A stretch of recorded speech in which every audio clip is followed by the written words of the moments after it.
Hello friends, welcome to my YouTube channel Kartik exam home.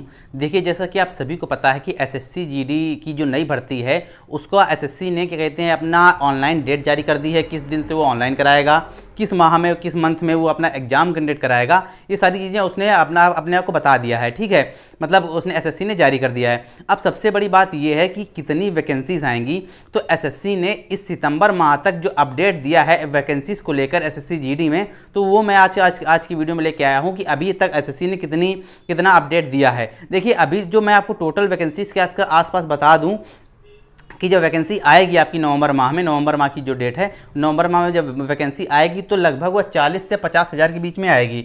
लगभग वह 40,000 से 50,000 के बीच में भर्ती आएगी। लेकिन अभी तक की क्या अपडेट है वो आप समझ लीजिए। सबसे पहले ये समझने के लिए हम लोग पहले जान लेते हैं कि ऑनलाइन किस डेट से स्टार्ट होगा, क्या क्या होना है। और सबसे बड़ी बात ये है कि आपकी जो एज काउंट कब से होगी, किस माह से, किस डेट से और किस मंथ से आपकी एज काउंट होगी। क्योंकि बहुत से ऐसे कैंडिडेट हैं जो लगभग अपनी ओवर एज की डेट में आ चुके हैं, तो उनको ये डर है कि मैं एसएससी जीडी का फॉर्म डाल पाऊंगा कि नहीं डाल पाऊंगा। तो सारी जानकारी आज के इस वीडियो में देख लीजिए। जितनी भी जानकारी मैं आपको दूंगा वो सारी की सारी ऑफिशियल है, कुछ भी प्रिडिक्टेबल नहीं है। ठीक है, अब समझ लीजिए। देखिए, जो अप्लाई डेट है, जो एसएससी जीडी की जो अप्लाई डेट है वो 24 नवंबर है। 24 नवंबर 2023 से लेकर 28/12/2023 से तक आप इस फॉर्म को ऑनलाइन कर सकते हैं, फॉर्म अपने भर सकते हैं। दूसरी बात क्या है, 10th पास आपका मांगा गया है, क्वालिफिकेशन आपकी 10वीं पास अगर आप हैं तो आप इस फॉर्म में अप्लाई कर सकते हैं।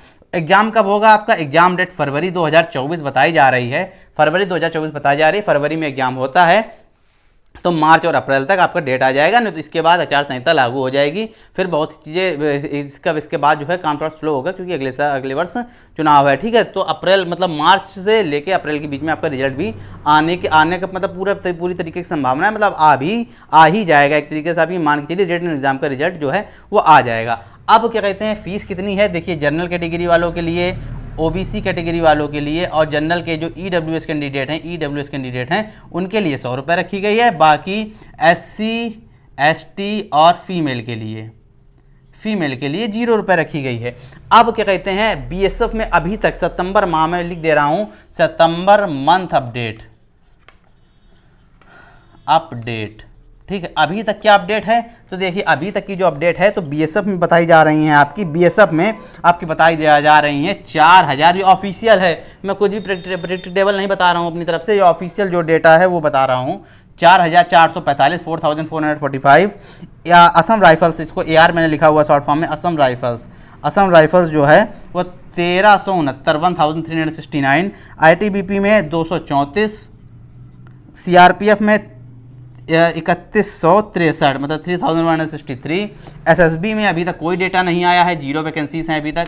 एसएसबी में, सशस्त्र सीमा बल में 0 वैकेंसीज हैं। सीआईएसएफ में 90 वैकेंसी अपडेट में आई हैं अभी तक। एसएसएफ में आई हैं 20 और एनसीबी में आई हैं 3 वैकेंसी। इतना टोटल अभी तक का अपडेट आया है। देखिए, अभी तक का इतना अपडेट आया तो टोटल अपडेट कितना बनता है जाके? टोटल अपडेट आपका मेल में बनता है जाके 9321, 9,321 और क्या कहते हैं फीमेल बनता है 899। तो टोटल बनता है जाके आपका 10,220। हाँ, काउंटिंग सही, हाँ सही हुआ है। मैंने इस काउंट कर लीजिए, इतना ही आएगा। 10,220 वैकेंसी का डाटा अभी तक एसएससी ने जारी किया है इस सितंबर माह में। लगभग 4 तारीख के आसपास, 5 तारीख के आसपास का डेटा मैं बता रहा हूँ।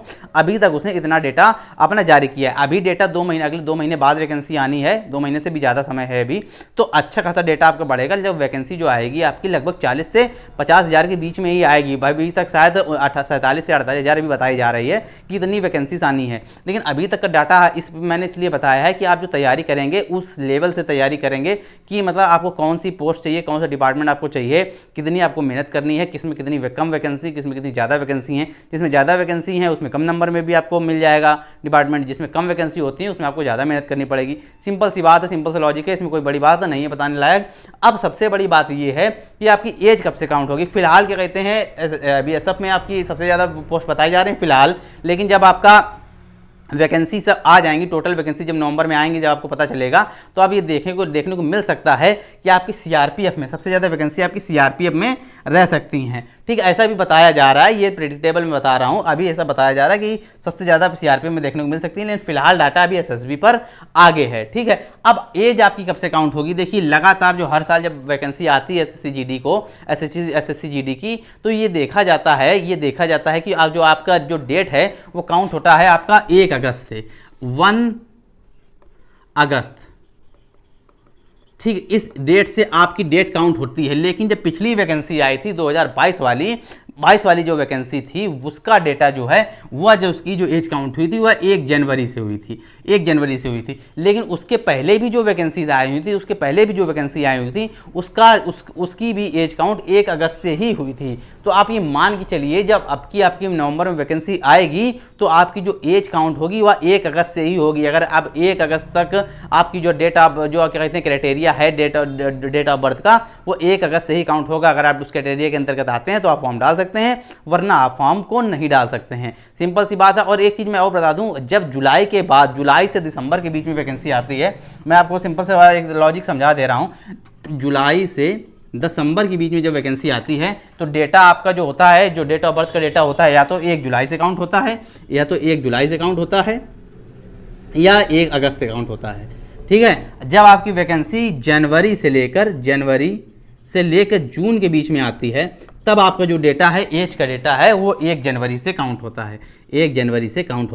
तो ये सिंपल सी बात है। तो आपको समझ में आना चाहिए 1 अगस्त से ही आपका जो है वो डेट काउंट होगी, एज काउंट होगी 1 अगस्त से ही। ये ऑफिशियल है, मैं कुछ अपनी तरफ से नहीं बता रहा हूँ, एसएससी ने बता दिया है कि आपकी जो एज है वह 1 अगस्त से ही काउंट होगी। तो आप उसी हिसाब से तैयारी लेके चलिए। अगर आप ओवर एज हो चुके हैं, अगर आपको लगता है कि मैं इस फॉर्म में नहीं, एसएससी जीडी का फॉर्म नहीं भर पाऊंगा, तो बहुत सी वैकेंसी हैं, एसएससी सीएचएसएल है, सीजीएल है, एमटीएस है, एसएससी सीपीओ है, उसमें आप तैयारी करिए। उसमें जो एज होती है वो एज ज़्यादा मांगी जाती है। ठीक, एसएससी जीडी में एज थोड़ी कम मांगी जाती है, तो उस हिसाब से तैयारी करिए। आपके पास मतलब हिम्मत हारने की कोई बात नहीं है, कोई ज़रूरत नहीं है, आप आगे भी तैयारी कर सकते हैं उसको लेकर, अगर आपकी एज, अगर आप इससे ओवर एज हो चुके हैं तो। बाकी अभी जो ऑफिशियल डाटा है वो इतना ही है, इतनी वैकेंसी को लेकर अभी एसएससी ने अपना जारी किया है। जैसे डाटा अपडेट होता रहेगा, मैं वैसे ही आपके लिए वीडियो लेके आता रहूँगा। फिलहाल इतना ही था आज की वीडियो में एसएससी जीडी की जानकारी को लेकर।